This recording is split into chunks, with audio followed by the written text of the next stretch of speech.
Good afternoon. Happy day, happy life, happy journey. Welcome, welcome, welcome, welcome. I am so excited to be talking to you today. I am here at Rhythmia. I'm at Rhythmia. Woohoo! We are in Guanacaste, Costa Rica, and I've been here since Sunday, and we're having an amazing week here. We've got Jerry doing Truthonomics this week. Hey, Ross, brother Ross, what's up, man? Good to see you. We got Jerry doing Truthonomics, which amazing, amazing talk.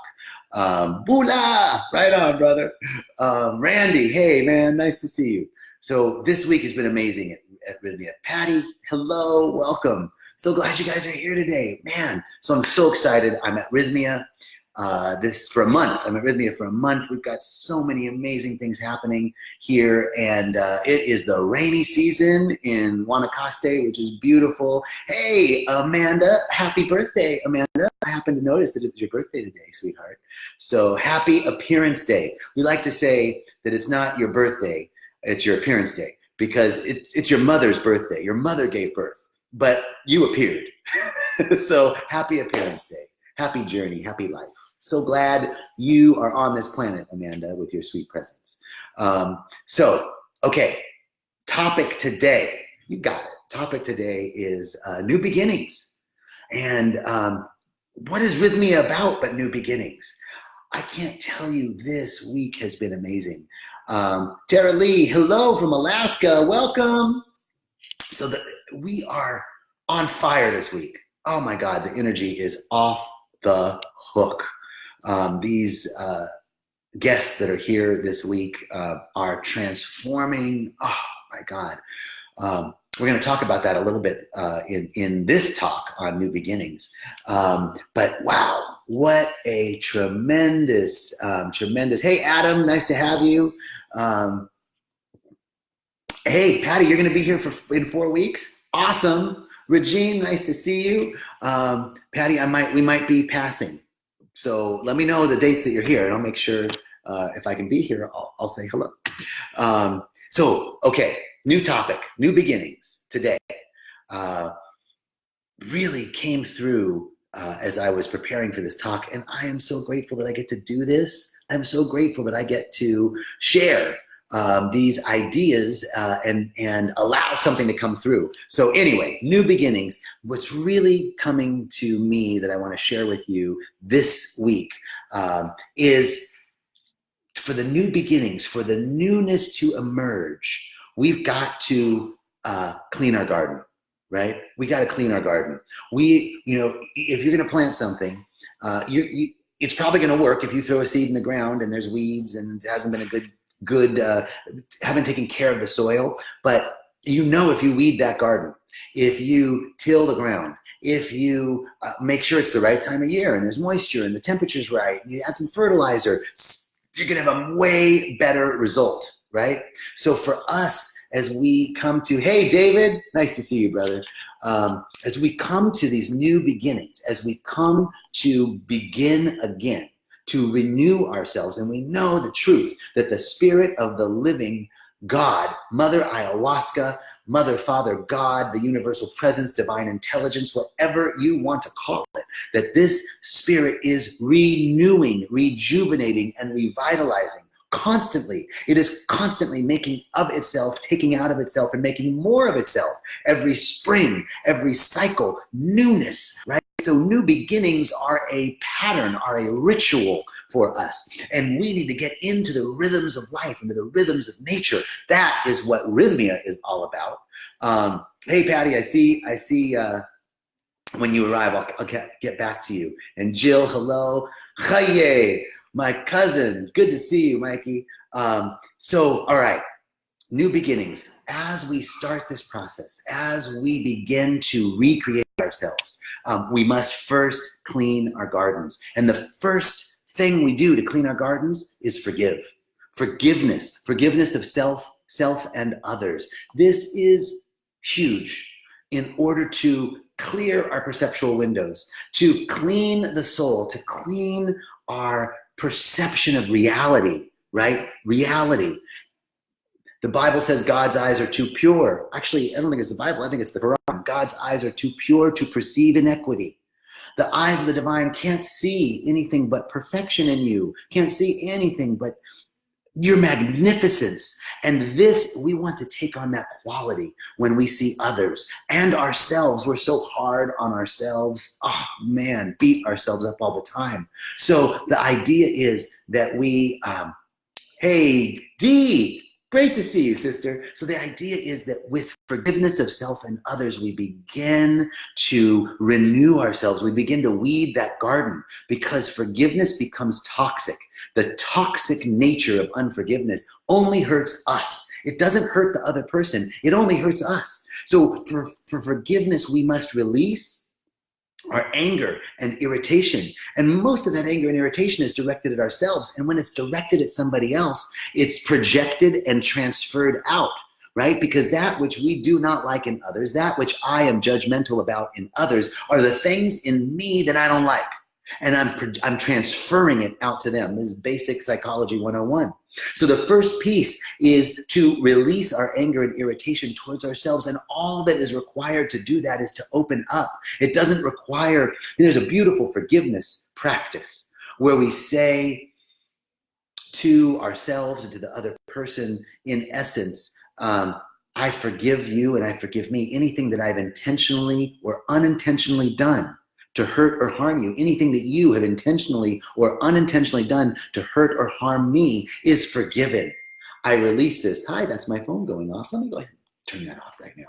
I forgive myself for not turning off my phone before the Facebook Live. Okay, so I forgive you. I forgive me for anything that we have intentionally or unintentionally done to hurt, harm, or endanger ourselves.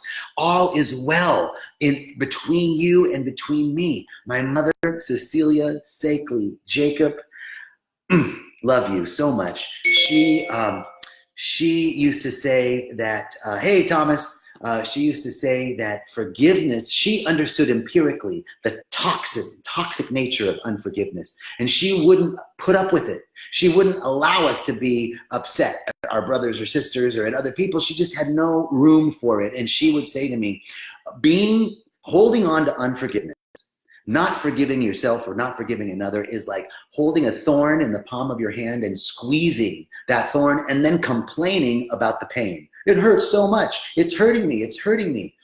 She said, all you have to do is open up and pluck it out and let go. This is the process of forgiveness. And forgiveness is a habitual thing, especially when it's in the beginning. I constantly have to remind myself to be gentle with myself. My habitual pattern is to beat the crap out of me, right? For all the things that I'm not doing right and I've messed up on and haven't met my intention and didn't keep my word to myself and all that stuff, right? I'm just signaling what a shit I am all the time. We're so mean to ourselves. And that just projects out to others. If you're not forgiving others, more than likely you're not forgiving yourself. We're not forgiving ourselves. So, hey, Terry, great to see you. So the first piece is to open up and let go of the toxins of unforgiveness. It's not what you did or what the other person did that was okay. Forgiving isn't acknowledging, oh, it's all right what you did to me.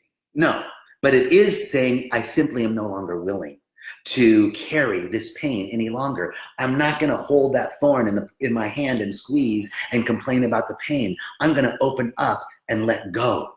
I'm going to pluck it out. And there still might be some pain there, right? Just like an old-time surgeon, when they took that thorn or that bullet out of your arm, it hurt. And then they go, see, that's what I took out. And then they throw it out. One of our principles here at Rhythmia is what's coming is going. So as I release, as I pluck out the toxins of unforgiveness, I'm still going to have some pain there, and I'm going to need to continually return to this practice of saying I'm no longer willing to carry this pain. All is well between you and me. Anything that I intentionally or unintentionally did, I forgive. Hey, Maria. Hey, Tara Lee. Hey, Belinda. Hey, Vanessa. Wow, love you all. Thank you for being here. So cool. Monavique. Hey. Love that Costa Rica is your second home. So that's the first piece. The next piece, as we weed our garden for new beginnings, as we weed our garden, We can also ask for assistance. Ask for help from your guides, your angels, from the people around you in your life. We're going to talk about this a little bit later, that we need to be loud. We need to be loud about what we're up to, because if we're not loud about it, we let ourselves off the hook. Well, let me just say, I let myself off the hook when I'm not loud about it. I got to keep coming back and ask for people around me to support me, and ask for my guides. Also get curious about the pain that you're experiencing in unforgiveness. Talk to it, right? We don't want to suppress it, and we don't want to spiritually bypass it. We want to ask it, what are you teaching me? What are you trying to tell me? We can even do that with physical pain. Susie Lula, one of my favorite people on the planet, and a wonderful, wonderful practitioner at Agape. She's here this week teaching The Answer Is You. Hey, Lynn. She's teaching The Answer Is You, and I had a pain in my neck the other day, and she said, have you talked to it? Have you asked it what are you trying to teach me? What are you trying to tell me? Right? Instead of being like, oh, I got to get rid of this. Let me get a massage. Let me go do this. Let me try and stretch. And all that stuff's good, but talk to it. Be with it. Get curious about it. So in the same way with our unforgiveness, we want to get curious. What is this pain trying to tell me? What is this experience trying to tell me? Now you're not suppressing it.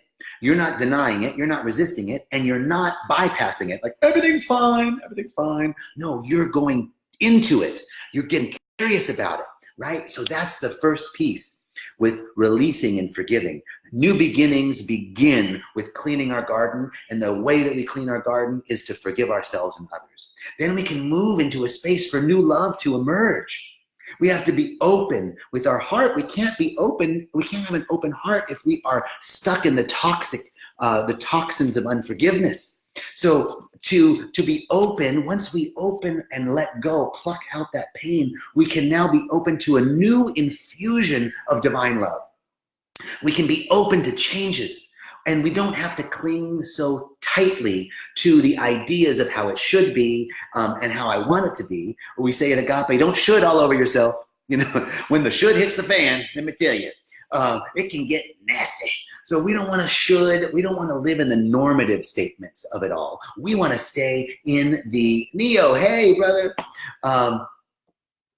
get rid of meat and moral relativism. All right, man, I don't know. I want to know a little bit more about that, Neo. But really, whatever it is, we want to release old patterns and allow new divine love to come, and not cling so tightly to what we think should be, not how we think it should be. Nobody ever came to Rhythmia and did plant medicine and said, that's exactly the way I think I should have done it. Right? That's exactly how I would have done it. And I think probably the most transformative moments in each of our lives, if we look back at it, it didn't come from the way we thought it should be.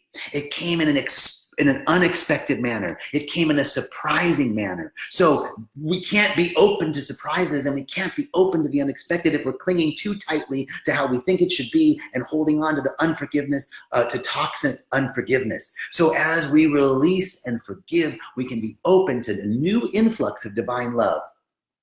When the should hits the fan, baby, that's right. And then be ready. Be ready for a time of wondrous changes to occur in our lives. And we ask for things to work out for our highest good, right? So now we're moving from unforgiveness. We're opening up to divine love, because there's now, the garden's been weeded, and something new can emerge, right? And we're going to plant the seeds of intentionality. We're going to talk about that in a moment. But the first thing is just to set the intention to ask for things to work out for my highest good. I know everything's always working out for my highest good. That's one of the principles. Everything is working out for my highest good. What just happened?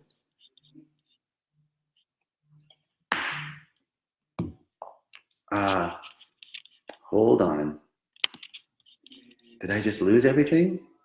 I think I just lost everything. I didn't lose everything. Okay, something happened to my computer. Sorry. I got a little off track there. Okay. Back on track. So be ready for a time of wondrous changes in our lives when we open up and release the unforgiveness and clear out the garden, weed the garden, clear out our perceptual windows, and ask for the highest good to emerge. Because change is only painful if we are rigid in our thoughts and behaviors, right? Only if we're rigid. What we resist persists. And so it's a common saying, right? What we resist persists. So change is only, thank you, Randy. Thank you. Pain is only, or change is only painful if we resist it, if we hold on rigidly. In fact, have you guys seen that YouTube on all the metronomes, right? 32 metronomes, they're all out of sync, they're all going different ways, and then eventually they sync up. That is an actual mathematical equation called the Murimoto equation that is the physical representation of biological and physical systems' natural desire and tendency to self-select for harmony and synchronicity. We naturally want to be in harmony. We naturally want to be synchronistic, right? And the two presumptions of the Murimoto equation are, hey, Liz Philippos, Julio, great to see you. Priscilla, welcome. So the two assumptions are, one, that everything in the experiment must be similar, and the second is it must be held on a loose surface. It can't be too rigid. Otherwise, the metronomes aren't going to sync. The synchronicity and the harmony isn't going to happen. We can't hold it too tightly. So change is only painful if we're rigid in our thoughts and behaviors. So opening up, just like my mother said, open up and let go. Pluck that thorn out and allow for something new. Flow with the current of love, and the old will wash away. And new aspects of ourselves will emerge to replace them. We've already cleaned out the garden of unforgiveness, and now we are opening ourselves up to new love to emerge. And the flow and the current of love opens up new aspects. Something, the old is always on a waning trajectory, and the new is always seeking to emerge. Can we allow it to? Can we give it space to? So we pulled the weeds, and now we're asking for assistance, and we're allowing love to flow through. And as we do this, we allow ourselves to be inspired and allow ourselves to be happy, not holding too rigid to how it should be, but to be in a space of flow and allowing happiness. Allowing ourselves to be inspired to be happy. In fact, asking to be inspired to be happy. Hey, Jerry, Mark, Anthony, look, wow. Woo, we got some heavy hitters on this call today, people. I'm so honored that you're here. Thank you. The next piece is to pay attention. Pay attention, because we're always receiving important messages. You know, the old metaphysical chestnut, if a tree falls in the woods and nobody is there to hear it, does it make a noise? The metaphysician would say no, because sound is a vibration and requires a receiver to be realized. So the broadcast of the eternal is always speaking. Are we making ourselves available to receive it? In order to receive it, we got to clean out the garden of unforgiveness, open ourselves up to divine love, and then pay attention to that which is seeking to communicate with us. These messages are always being sent, and we allow our higher self, the wisdom of our higher self, to govern our actions. You know, it's all grist for the mill, is the metaphysical saying, and the shadow work is so important. The psalm says, the light and the dark are the same to me. This week at Rhythmia, we have had so many people. Monday night was a powerful night of transformation in ceremony, but it was very difficult for people. And everybody, on Tuesday morning, I was talking to people, and they were like, I ain't going back. That was hell. I ain't doing that. That was what are you people doing? Who pays for this? Right? I paid to come here and do this? Wrong.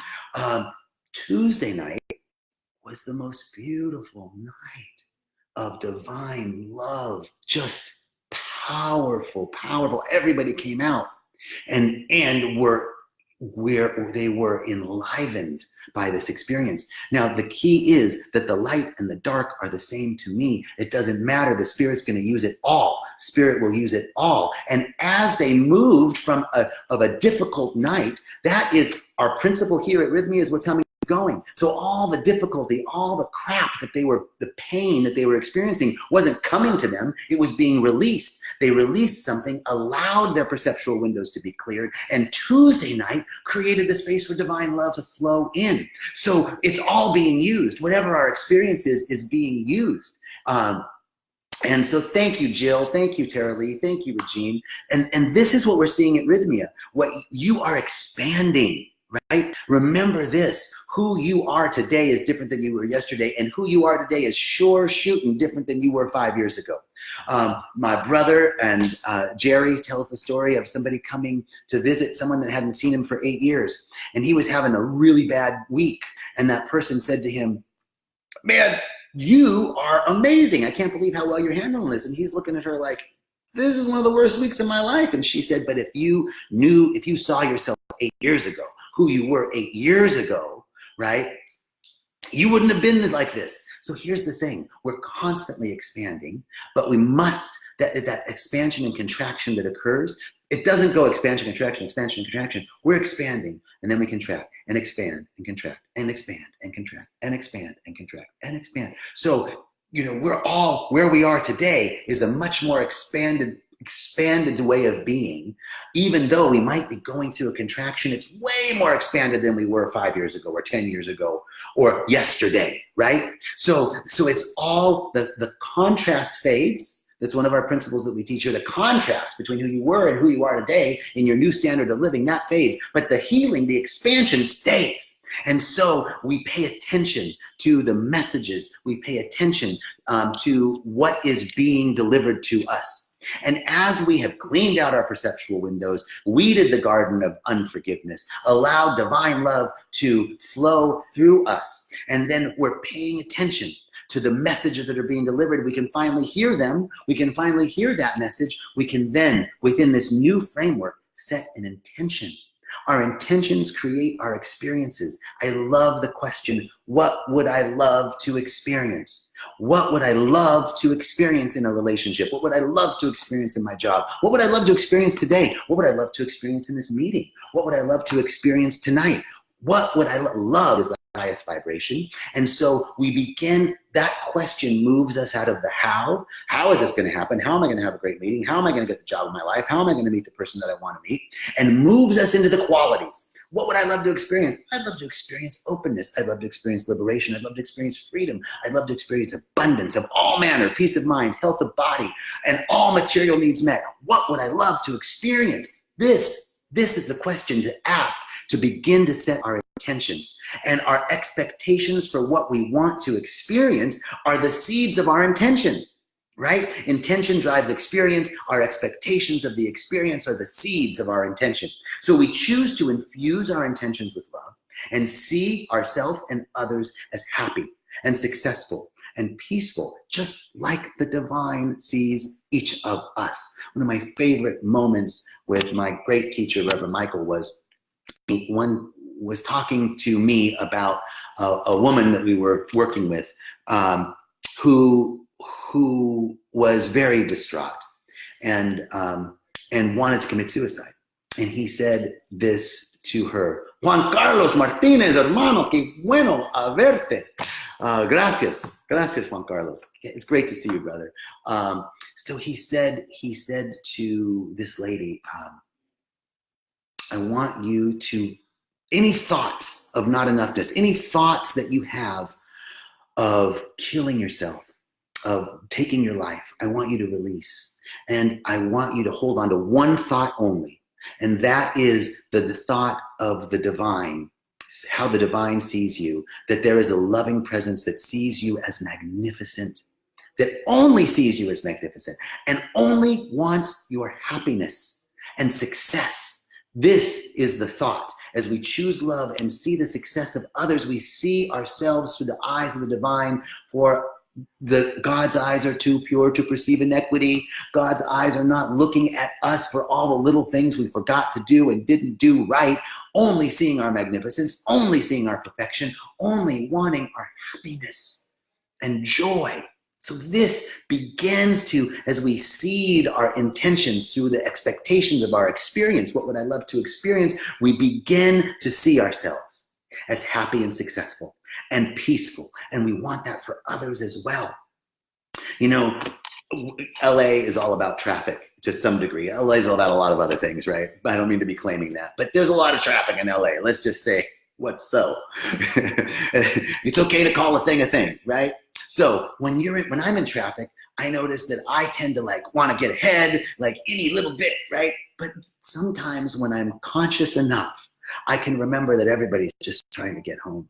That everybody wants to get home just like me, right? And so we begin to see the goodness for ourselves, happiness and success. On the 405, it's a great way to be in practice, to say, you know, hey, James Wainwright, my brother, great to see you too.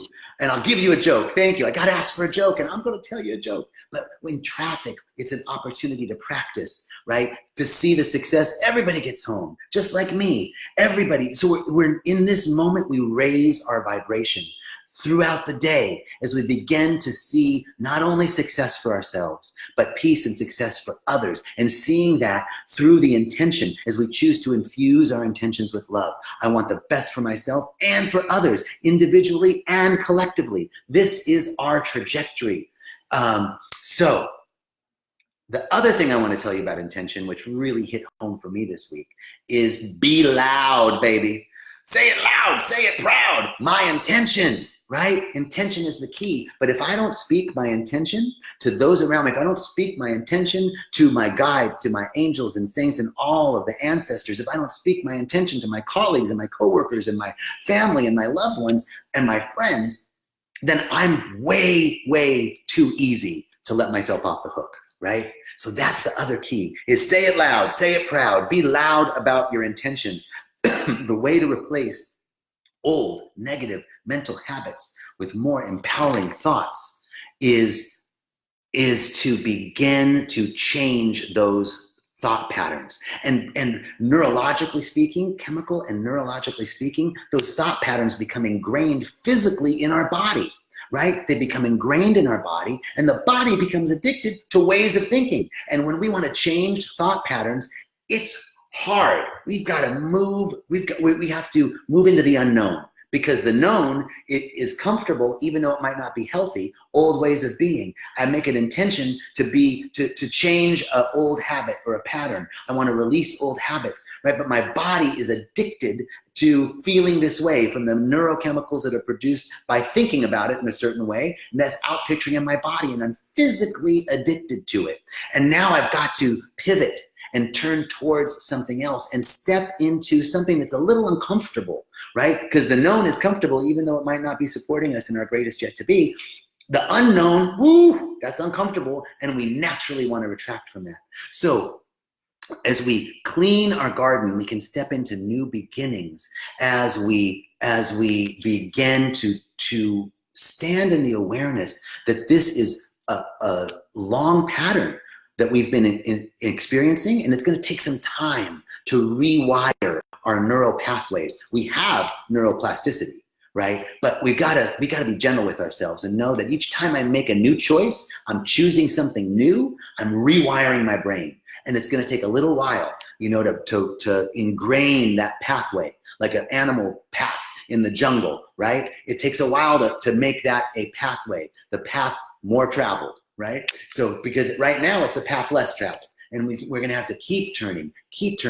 One of my favorite examples of this is as an airline pilot, right? The airline pilot sets the trajectory, New York to LA, or New York to LA. The trajectory set, that's our intention, okay? The plane is off course 80% of the time.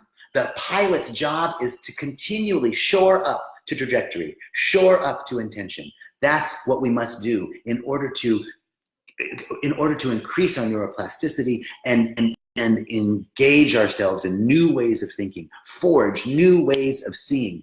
Jewel Des, hey, great to see you. Okay, so now that we've moved in through intention, these new beginnings can unfold from this clean slate that allows fresh opportunities to emerge and novel experiences in our life to come from new and unexpected ways. As we embrace the new, people, projects, and opportunities emerge, and we tend to contract as we get older. So it's important to stay open. A lot of times it's like, I don't want to do that. I've been there, done that, seen that. So it's important that as we stay in this freshness, this newness, we continue to allow ourselves to expand, because change can be frightening, just like we were saying. The known is more comfortable, even though it might not be beneficial.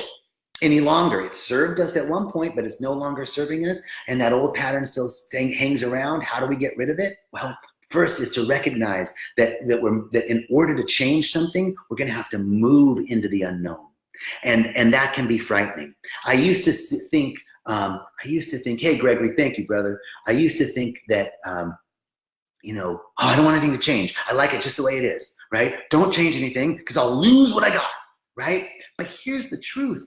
We reframe that as this or something better. I want this or something better. Change no longer is scary to me because I know that I'm on a track road, a track to an ever-increasing good, an ever-widening field of awareness and an ever deeper connection with source. That baby ain't going back. That's only moving up onto higher ground. I'm thinking moving on up to the side. Okay. To a deluxe apartment in the sky, baby. That's where we're going, up. So this is when change gets scary, we can say, I know it's not that something's going to be taken away from me. It's this or something better. Change is always an ever increasing good. This or something better. Thank you, God. Thank you, Spirit. That's where we're going. And so as we reframe our fear around change, we can boost our confidence, boost our energy, and we can enjoy the new. The new can then be exciting, an adventure. This or something better frames the new so that it's more acceptable. Frames the new so it's not so scary, because the familiar, the old, the habitual, that lands in the body and the mind, and it's ingrained. So we've got to be comfortable in the discomfort. We've got to be aware.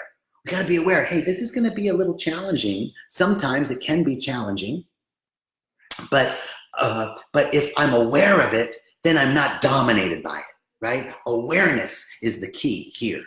I went to visit a city that I used to live in. I went to Denver, and I had some old ways of being when I used to live in Denver. That was like 10 years ago. And I went to visit, and I noticed, talk about physical addiction and addiction to ways of being, right? That the minute I went back, and I was around my dear friends. I love them. They're wonderful people. But I fell back immediately into some habitual patterns. And I wasn't aware that was going to happen. And it was like, I just got pulled right back.